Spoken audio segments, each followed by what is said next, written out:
అగ్ని పరీక్షలో మనం మేలిమి బంగారం లాగా ఉండాలి అని సహజంగా మనం వింటూ ఉంటాం.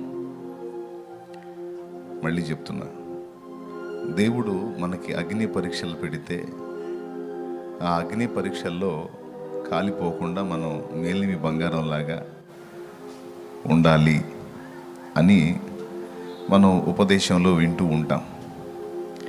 అయితే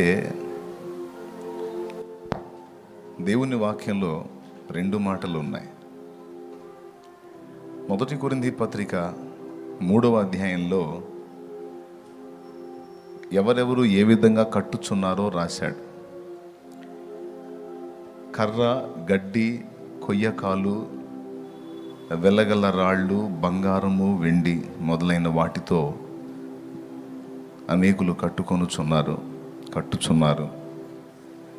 అయితే ఎవరెవరు ఏ విధంగా కట్టుచున్నారో జాగ్రత్తగా చూసుకోవాలి. ఆ దినమున అగ్నియే దాన్ని పరీక్షించును, తేటపరుచును. ప్రభు ప్రతివాడు ఎలాగో కట్టుచున్నాడో లేదా కట్టుకున్నాడో దాన్ని అగ్ని చేత పరీక్షిస్తాడని రాయబడి ఉంది. మనకు తెలుసు, అది చాలాసార్లు చెప్పాను నేను. అది అపోస్తలుడైన పౌలు కొరింథీలోకి రాసిన 1 పత్రిక 3వ అధ్యాయం 12వ వచనంలో ఉంటుంది. అదే అగ్ని పరీక్ష ఇక్కడ మన పనిని మనం ఎలా కట్టుకున్నామో తేటపరిచేదానికి అగ్ని ఉపయోగించబడింది.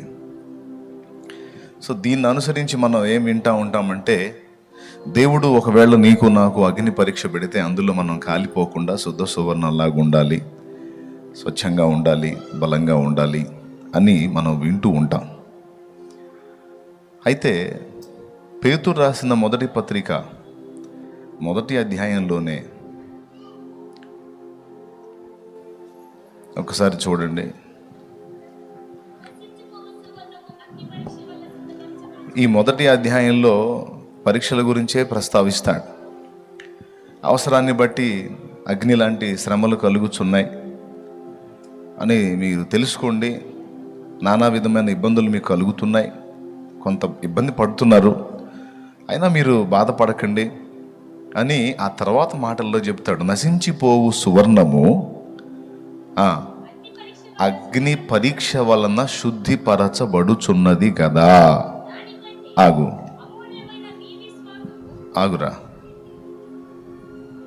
తల్లి, అక్కడ పాయింట్ ఉంది, అందుకే నేను ఆగమంటున్నా. అగ్ని పరీక్షకు నిలవాలి, కాలిపోకుండా జాగ్రత్తగా ఉండాలి అని 1 కొరింథీ పత్రిక 3:12 చదువుకున్నాం. ఇక్కడ 1 పేతురు పత్రిక 1వ అధ్యాయంలో నశించిపోవు సువర్ణము అగ్ని పరీక్ష చేత శుద్ధిపరచబడుచున్నది కదా అంటాడు. ఇక్కడ ఆ మాటకు అర్థం ఏంటంటే, బంగారం అగ్ని చేత పరీక్షింపబడుతుంది అనేది వాస్తవం, అగ్ని చేత పరీక్షింపబడుతుంది అనేది వాస్తవం. అయితే ఇంకొక వాస్తవం ఏంటంటే, ఆ అగ్ని చేతనే అది శుద్ధీకరణ పొందుతుంది అనే విషయం మనకు గ్రహింపుగలగాలి. హల్లెలూయా. అగ్ని పరీక్షకు నిలవాలి అంటే ఆ నిలిచేదానికి తగినట్టుగా మనల్ని అగ్నే సిద్ధపరుస్తుంది.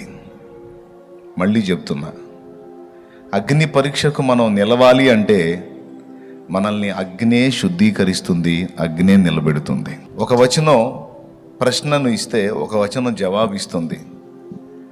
అగ్ని పరీక్షకు ఎలా నిలవగలుగుతాను నేను అంటే అగ్నే నిలుపుతుంది. అందుకే అంటాడు, శోధింపబడిన మీదట నేను సువర్ణమై మార్పు చెందుతాను.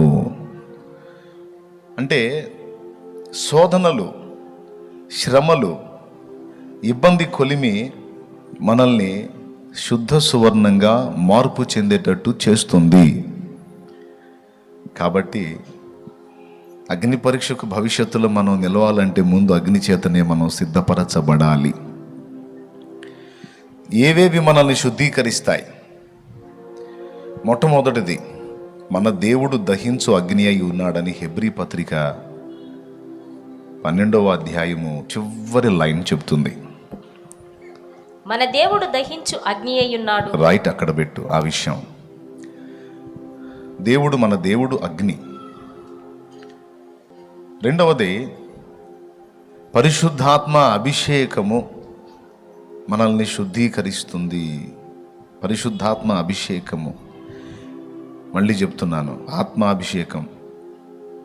అపోస్తలుల మీదకి ఆయన ఎలా దిగి వచ్చాడని రాస్తుంది అపోస్తలుల కార్యం 2వ అధ్యాయంలో. మన శుద్ధీకరణ కొరకు దేవుడు వాడుతున్న 3 సంగతులు, 3 రకములైన అగ్ని.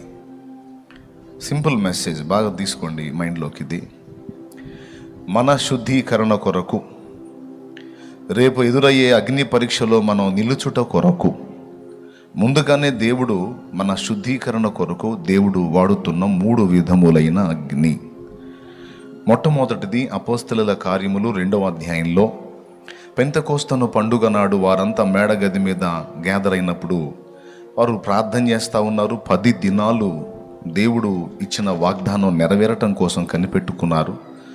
ఆ వాగ్దానపు నెరవేర్పు 10వ రోజు వారు పొందారు. వారంతా కూడి ఉన్నటువంటి ప్రదేశం అంతా కూడా మరి వెలుగుతో నింపబడింది. అగ్ని నాలుకలుగా విభాగింపబడి వారిలో ఒక్కొక్కరి మీద రాలగా వారు దాదాపు 14-15 రకాల భాషలతో, అన్య భాషలతో దేవుణ్ణి మహిమపరిచారు. బాగా గమనించాలి, అగ్నిగానే వారి మీదకి ఆయన వచ్చాడు. మీరు పరిశుద్ధాత్మలోనూ అగ్నితోనూ బాప్తిస్మం పొందుతారు అని యోహాను చెప్పాడు. అవునా? పరిశుద్ధాత్మతోనూ అగ్నితోనూ మీరు బాప్తిస్మం పొందుతారని చెప్పాడు. సో శుద్ధీకరణకు దేవుడు వాడుతున్న మొదటి అగ్ని అభిషేకము. Okay, number 1.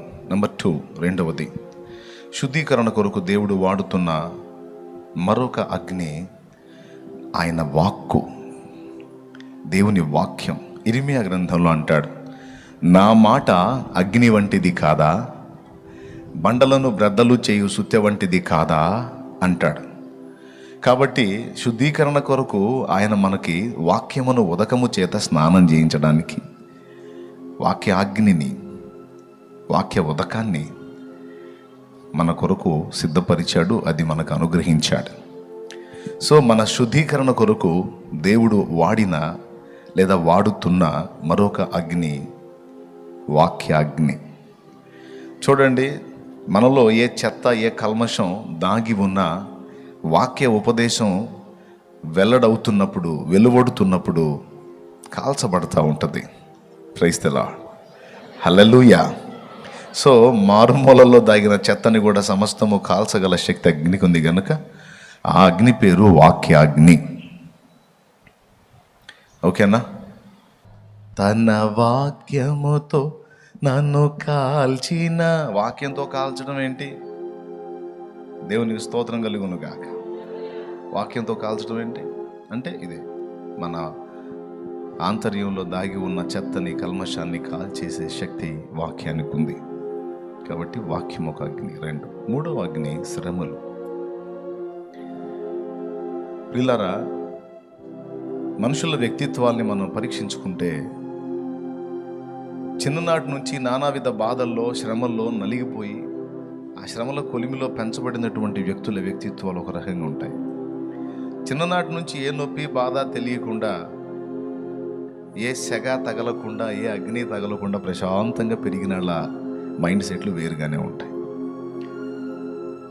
చిన్ననాటి నుంచి కూడా ఏ విధమైన శ్రమని రుచి చూడకుండా, ఏ నొప్పి తగలకుండా పెరిగినటువంటి వాడు అహంభావిగా, గర్విష్టిగా, ఇక వేరే వేరే మార్గాల్లో వాడు కనబడతాడు. చిన్ననాటి నుంచి నానావిధ శ్రమల చేత కొట్టబడి, గాయపరచబడి నలిగిపోయిన వాళ్ళ వ్యక్తిత్వం దీన మనసు, వినయం, సాత్వికం, మృదుత్వం అన్నీ వస్తాయి. మామూలుగా లోకపరంగా చూసుకున్నా కూడా, అవునా? మనం అనుకుంటాం, ఆయనకి ఎందుకు తెలియదండి పాపం, కష్టపడి పైకి వచ్చినాడు, ఆయనకి మన బాధలు తెలుసు, అందుకే అట్లా స్పందిస్తున్నాడు అంటాం. కష్టం అనే అనుభవం తెలియకుండా ఒకడు పెరిగాడు అనుకో, వాడికి ఏం తెలుసురా మన బాధలో? ఏనాడన్నా వాడు పడితే కదా. అడిగారా బాబు, శ్రీమంతుడి బిడ్డ, సమృద్ధి కలిగిన వాడి సంపన్నుడి బిడ్డ, వాడి చిన్ననాటి నుంచి కూడా సమృద్ధిగా పెరిగాడు కాబట్టి వాడికి మన బాధలు తెలియదు అనుకుంటాం. అదే కష్టపడి పైకి వచ్చినటువంటి వ్యక్తిని మనం చూసినప్పుడు, కష్టపడి పైకి వచ్చాడు, అందరి బాధలు తెలుసు ఆయనకి, అందుకే ఇలా స్పందిస్తున్నాడు. సో శ్రమలు మన వ్యక్తిత్వాన్ని శుద్ధిపరుస్తాయి.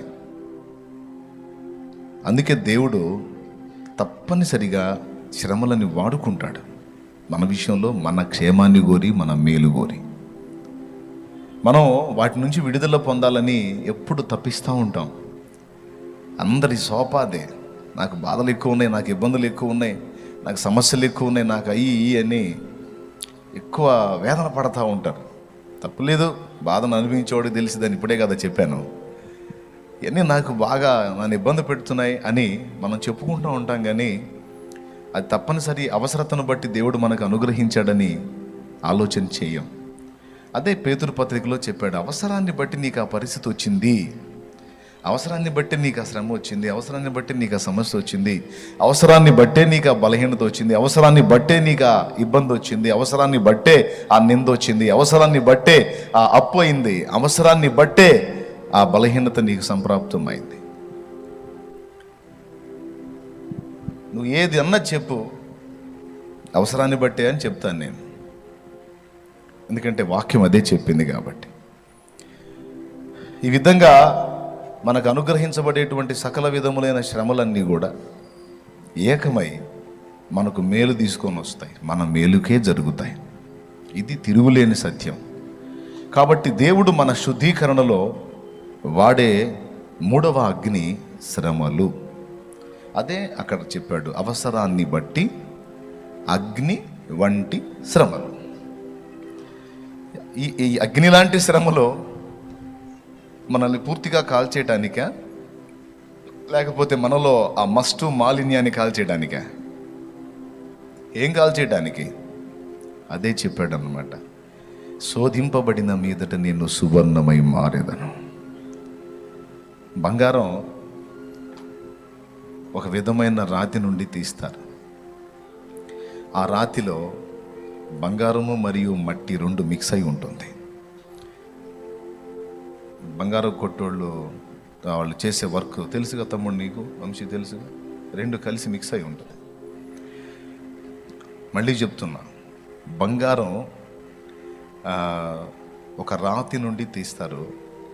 అందులో తీసే ముడి బంగారంలో బంగారము మరియు మట్టి లేదా మాలిన్యం లేదా మురికి లేదా మస్టు మిక్స్ అయి ఉంటుంది.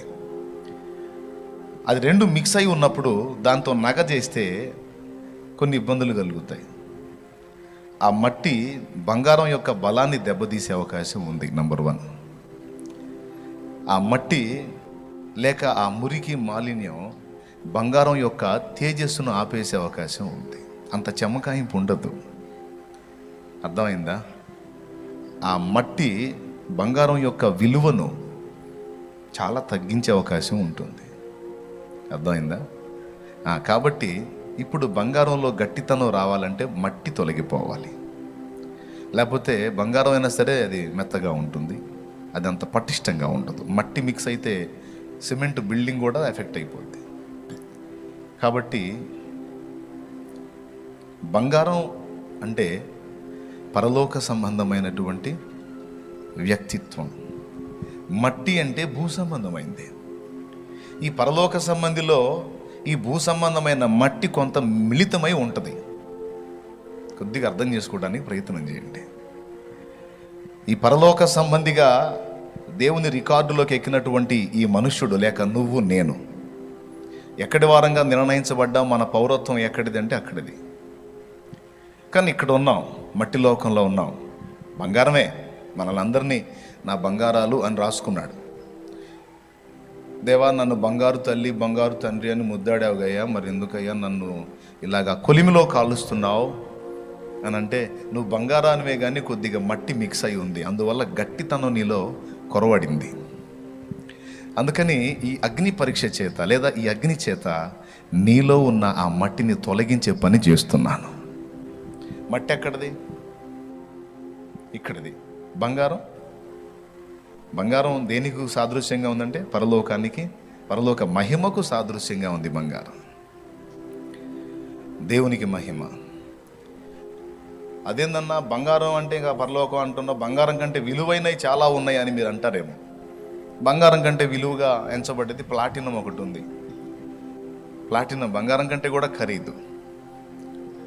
కానీ ఆశ్చర్యం ఏంటంటే ప్లాటినం స్టీల్, ఒరిజినల్ స్టీల్ లాగా ఉంటుంది. ప్లాటినంతో ఎవరైనా హారం చేయించుకున్నారు అనుకో, హారం చేయించుకొని, వడ్డాణం చేయించుకొని, చెవులకి చేయించుకొని, నెత్తి మీద ఇది చేయించుకొని, దేంతో? ప్లాటినంతో పెళ్ళికి వెళ్ళారు అనుకో, మెంటల్ది ఏంటన్నీ స్టీల్ పెట్టుకొని వచ్చింది అనుకుంటారు. ఇక ఆమె మనిషికి చెప్పుకోవాలి, అక్క ఇదేంటో తెలుసా, స్టీల్ అనుకున్నారు ప్లాటినం అని చెప్పుకోవాల్సి వచ్చింది. అదే గోల్డ్ పెట్టుకుందనుకో, అది రోల్డ్ గోల్డ్ అయినా సరే, చాలా పెళ్ళిళ్ళలో కనపడేది అదే. చాలామంది అమాయకంగా మోసపోతూ ఉంటారు. ఆమె చూసావా ఒళ్ళంతా దిగేసింది, బుస్సే, అంతా రోల్డ్ గోల్డ్ ఎక్కువ ఉంటుంది. ఒరిజినల్ గోల్డ్ పెట్టుకొని రావచ్చు, కానీ భర్త చెప్తాడు అన్నమాట, ఈ గోల్డ్ ఉంటే నిన్ను సాగు కొడతారు, అందుకని రోల్డ్ గోల్డ్ వేసుకో, ఒరిజినల్ ఉంటే ఉంది, అంతగా ఎవరైనా డౌట్ వచ్చి అడిగితే ఇంటికి వచ్చి చూపిద్దాం, ఇబ్బంది ఏం లేదు. అర్థమైందా? చాలా వరకు పెళ్ళిళ్ళలో మనకు కనపడేదంతా బుస్సు గోల్డే, అంటే రోల్డ్ గోల్డ్. కాబట్టి బంగారు వర్ణం ఉన్నటువంటి రోల్డ్ గోల్డ్ అయినా సరే దాని విలువే. అదేందో మరి, దాని వర్ణం తగిలితేనే ఆశ్చర్యంగా ఉంటుంది. అంతకంటే విలువైన ప్లాటినం అదంతా ఎన్నిక చేయబడదు. కాబట్టి ఇప్పుడు టాప్లో ఏది? బంగారమే. సో బంగారం పరలోకానికి, మట్టి భూలోకానికి గుర్తు. ఈ రెండు మిక్స్ అయిన వాడే మనిషి, ముఖ్యంగా రక్షింపబడినవాడు పరలోక పౌరుడు, పరలోక సంబంధి, లేక బంగారం. వాడు ఈ భూమిలో ఉన్నాడు, భూ సంబంధమైన ఆదాము సంబంధమైనటువంటి జీవం ఇంకా వాళ్ళలో పనిచేస్తున్న కారణం చేత కొంత మట్టి సంబంధమైన లక్షణాలు, మెంటాలిటీ, మైండ్ సెట్ ఉంటుంది, కొంత మట్టి వాసన ఉంటుంది. ఇది ఏమేం చేస్తుంది? బంగారానికి బలం తగ్గిస్తుంది, బంగారానికి వన్నె తగ్గిస్తుంది. ఈ మట్టితో అలాగున అమ్మటానికి మనం పెడితే దాని విలువ తగ్గుతుంది. అవునండి, ఇందులో మట్టి చాలా ఉంది, ఇది అంతా శుద్ధి చేసుకొని అంతా దీన్ని మేలేం చేయాలంటే ఎంత అయింది, ఎంత చాకిరి. ఇందులో మురికంతా తీసేసి మంచి బంగారం పక్కకు తీయాలంటే ఇప్పుడు ఇంత ఉంది, ఇదంతా మురికంతా పోయేసరికి ఇంత అయింది, మా గాడు కుదిరిద్ది, ఇంత ఇస్తాం అంటారు. దానికి ఎక్కువ విలువ ఉండదు. కాబట్టి దానికి తేజస్సు రావాలన్నా, దానిలో గట్టితనం రావాలన్నా, దానికి విలువ సరిగ్గా ఉండాలన్నా అదేం చేయబడాలి? మాలిన్యం అంతా తొలగిపోయి మేలిమి బంగారం కావాలంటే ఏం చేయాలి?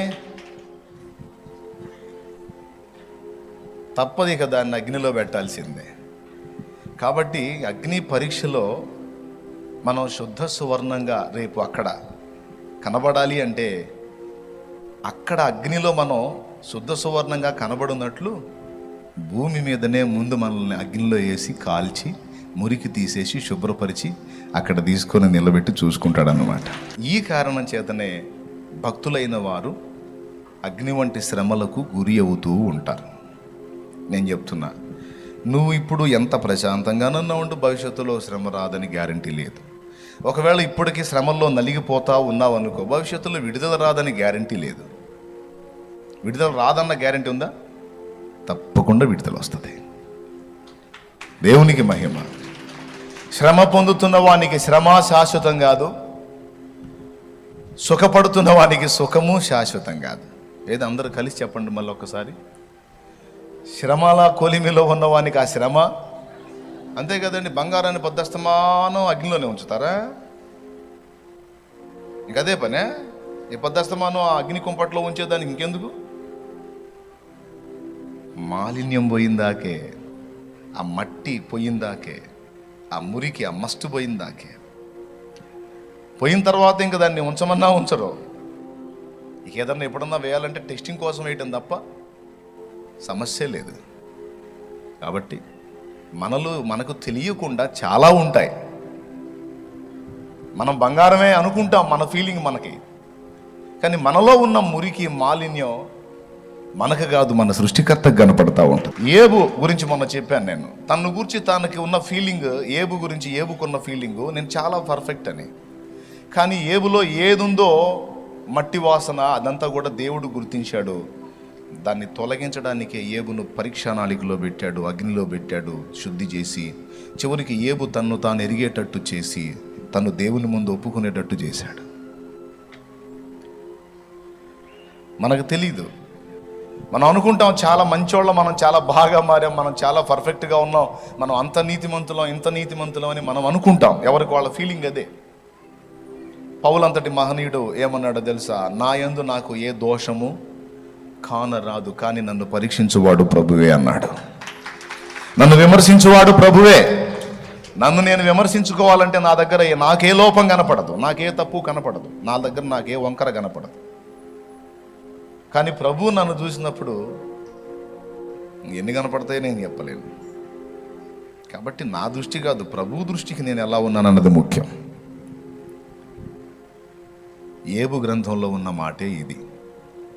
శోధింపబడిన మీదట, ఏబు గ్రంథము 23వ అధ్యాయము 10వ వచనం ఒకసారి చూడండి. నేను నడుచు మార్గం ఆయనకు తెలియను, ఆయన నన్ను శోధించిన తరువాత నేను సువర్ణం వలె కనబడుదును. ఈ నడకలో రకరకాల పరిస్థితులు ఎదురవుతున్నాయి. నేను నడుస్తున్న మార్గం నాకు అర్థం కావట్లా. వెళ్తున్నా, అట్లా పడి వెళ్తున్నా, కానీ నాకు అర్థం కావట్లా. కానీ నాకు ఒకటి అర్థమైంది ఏంటంటే, నేను వెళ్ళుచున్న మార్గము నా దేవునికి తెలుసు. నాకు తెలియాల్సిన అవసరమే లేదు. నాకు తెలిసినా తెలియకపోయినా తెలియాల్సిన వాడికి తెలుసు. ఎవరికి తెలుసు? నా ప్రభువుకు తెలుసు. కాబట్టి నా మార్గం నాకు అర్థం కానంత మాత్రాన నేను ఇబ్బంది పడాల్సిన అవసరం లేదు. నన్ను నడిపించి ఆయన చేతికి నేను అప్పగించుకున్నాను, ఆయనే నన్ను నడిపిస్తున్నాడు. చూడండి, నేను నడుచు మార్గము ఆయనకు తెలియను. తర్వాత ఆయన నన్ను శోధించిన తరువాత నేను సువర్ణము వలె కనబడుదును. అద్దుగో, ఎప్పుడు సువర్ణమే కనపడతాడంట? శోధించిన తరువాత, అంటే పరీక్షించిన తరువాత, పరిశోధనలో ఉంచిన తరువాత, కుంపటిలో నన్ను కాల్చిన తరువాత, శుద్ధీకరణ చేసిన తరువాత, నాలో ఉన్న మట్టి మురికి మాలిన్యం తొలగించిన తరువాత నేను సువర్ణం, శుద్ధ సువర్ణమై కనపడతాను. హల్లెలూయా. అందుకు భక్తుడు పాడుకున్నారన్నమాట ఇదే పదాలని. ఈరోజు నువ్వు నడుస్తున్న మార్గం నీకు అర్థం కాకపోవచ్చు. నెక్స్ట్ మజిలీ ఏంది, తర్వాత పరిస్థితి ఏంది, ఇప్పటిదాకా ఎలాగా వచ్చామో అర్థం కాలేదు, కానీ మొత్తానికి ఈ మజిలీకి వచ్చాం. ఇక నుంచి ఇక తర్వాతి మజిలీ ఏంటి అనేది అర్థం కావట్లే. కానీ నీకు అర్థం కాకపోయినా నిన్ను నడిపించే దేవునికి సమస్తము తెలిసే ఉంది.